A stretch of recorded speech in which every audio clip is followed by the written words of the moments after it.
नवरात्रि चल रही है। मान लो कर्जा बहुत ज़्यादा मात्रा में हो गया हो,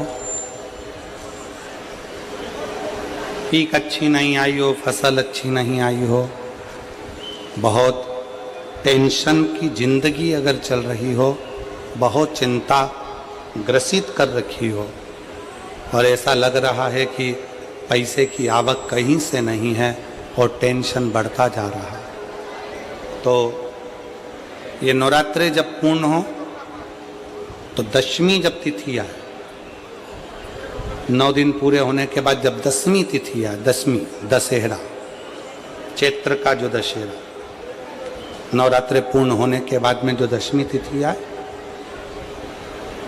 समी के पत्ते 5 दुर्वा, 5 बेलपत्र, भगवान शंकर के मंदिर में 1 शमी का पत्ता, 1 दुर्वा, 1 बेलपत्र, भगवान शंकर से अपनी कामना करके, अपना गोत्र बोलकर शंकर भगवान के शिवलिंग पर समर्पित कर। फिर दूसरा पत्ता, दूसरा शमी पत्ता, दूसरी दुर्वा, फिर शिव जी पे समर्पित कर। 5 पत्ते शमी के, 5 दुर्वा, 5 बेलपत्र, जो विजयदशमी चैत्र महीने की रहेगी, चैत्र महीने की जो दसवीं तिथि रहे नवरात्रि के बाद की, समर्पित कर कर 1 लोटा जल 3 बार शंकर जी को उसी जल से 3 बार समर्पित करें। अपनी कामना कर कर चढ़े हुए जल का भाग थोड़ा सा लेकर आएं, घर के दरवाजे पर, व्यापार के स्थान पर उसका सिंचन करें और हृदय से बाबा से प्रार्थना करें, बाबा तेरे भरोसे हैं, बहुत चिंता है, बहुत टेंशन है, कर्जा बहुत है, दुख बहुत है, व्यापार चल नहीं रहा, तुझे संभालना।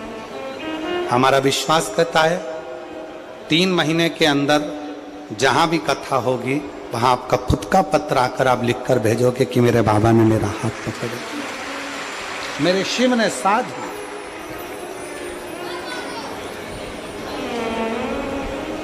विजयदशमी पर शमी के पत्र की बड़ी महत्वता होती है।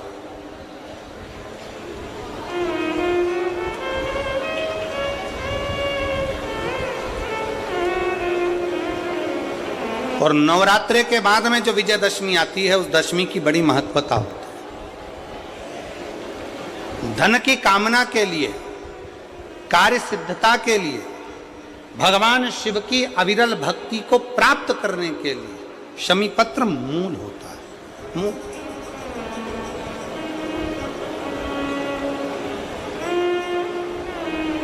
और हम तो बिल्कुल कहेंगे शहादा वालों से भी, और जितने आस्था चैनल पर कथा सुन रहे हैं, जितने टीवी पर कथा सुन रहे हैं, मोबाइल पर कथा सुन रहे हैं, कि कभी कभी 2 स्थान पर दीप लगाने में पीछे मत हटो। पहला, बेलपत्री के वृक्ष के नीचे, दूसरा कहीं मौका लग जाए तो शमी के वृक्ष के नीचे भी कभी कभी अपनी कामना के लिए बाबा से प्रार्थना कर कर कि बहुत कर्जे में लदालूम हूँ, बहुत तकलीफ चल रही है, तो बेलपत्री के वृक्ष के नीचे भी दिया लगाओ और शमी के पेड़ के नीचे भी दिया लगाओ। कभी कभी बाबा से प्रार्थना कर, फल मिलता। समय आया, ब्रह्मा जी को बड़ का पेड़ बना दिया, बट वृक्ष, ब्रह्मा जी के शीश को बट वृक्ष बना दिया, बट वृक्ष। और फिर शिव कथा का वो भाव, भगवान शंकर, भगवान माता सती का त्याग और सती माता का भस्म होना और पार्वती के नाम से विख्यात होना और शंकर पार्वती का मंगल विवाह होने जा रहा है। शंकर पार्वती जी पधार रहे हैं, जोरदार ताली बजाकर स्वागत, वंदन, अभिनंदन। भगवान शिव और पार्वती जी का, जिनका मंगल विवाह यहाँ हो रहा है। पार्वती मैया, भगवान शंकर, गुरु विष्णु, गुरु शिव।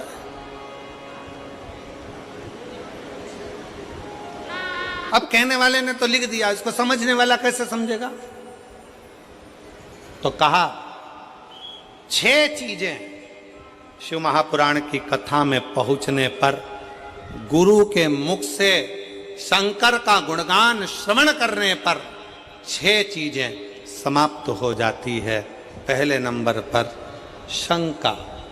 जब गुरु कथा के माध्यम से हमारे भीतर की शंका को समाप्त करे तो समझ लो गुरु शंकर हो गया, गुरु शंकर। फिर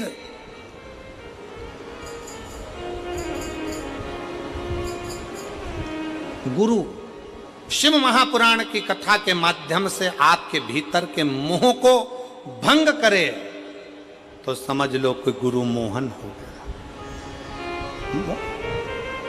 मोहन मिल गया। शंका गई शंकर मिला, मोह गया मोहन मिला। फिर कहा गुरु अपनी वाणी से शिव महापुराण के माध्यम से हमारे भीतर के विश्व को, हमारे भीतर के उस कटुता को, हमारे भीतर के विश्व को, क्रोध को समाप्त कर दे तो समझ लो कि विष्णु मिल गया, विष्णु। और गुरु हमारे भीतर के भ्रम को समाप्त कर दे तो समझ लो कि ब्रह्मा मिल गया, ब्रह्मा। और गुरु हमारे भीतर की दुर्गति को समाप्त कर दे तो समझ लो कि दुर्गा मिल गई। और गुरु हमारे भीतर के गुरूर को, हमारे भीतर के गुरूर को, हमारे भीतर के अभिमान को समाप्त कर दे तो समझ लो कि कोई गुरु मिल गया।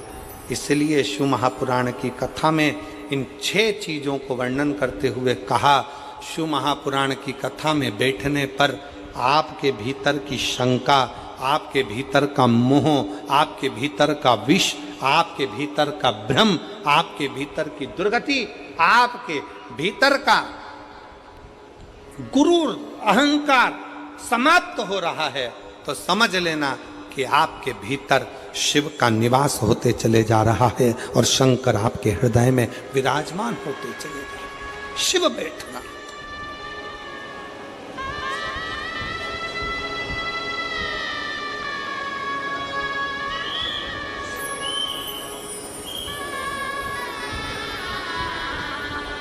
एक अभिमत्ता आपके भीतर से चली जाए, अभिमान चला जाए, अहंकार चला जाए।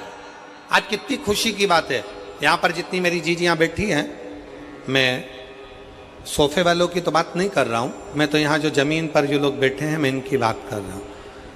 ये लोग जो ज़मीन पर बैठे हुए हैं ना, इनमें कई लोग बहुत करोड़पति भी होंगे, हीरे की चूड़ी पहनने वाले भी होंगे, पर आज खुशी का बात यह है कि आप शंकर के चरणों में जब अपने आनंद के साथ बैठकर कथा का रसतत्व ग्रहण कर रहे हो ना, तो ऐसा लग रहा है कि वास्तवता है कि शंकर को आपके जैसे भक्तों की जरूरत है, जिसके भीतर एकाग्र चित्तता, जिसके भीतर एक आनंदता बैठा है।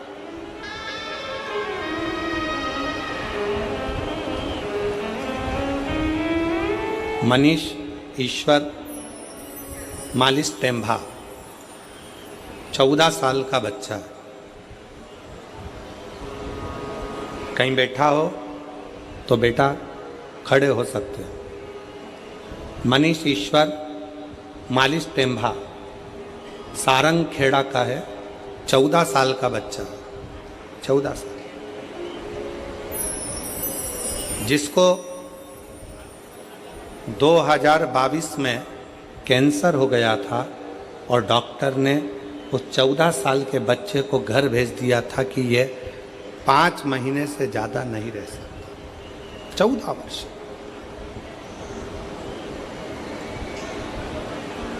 2000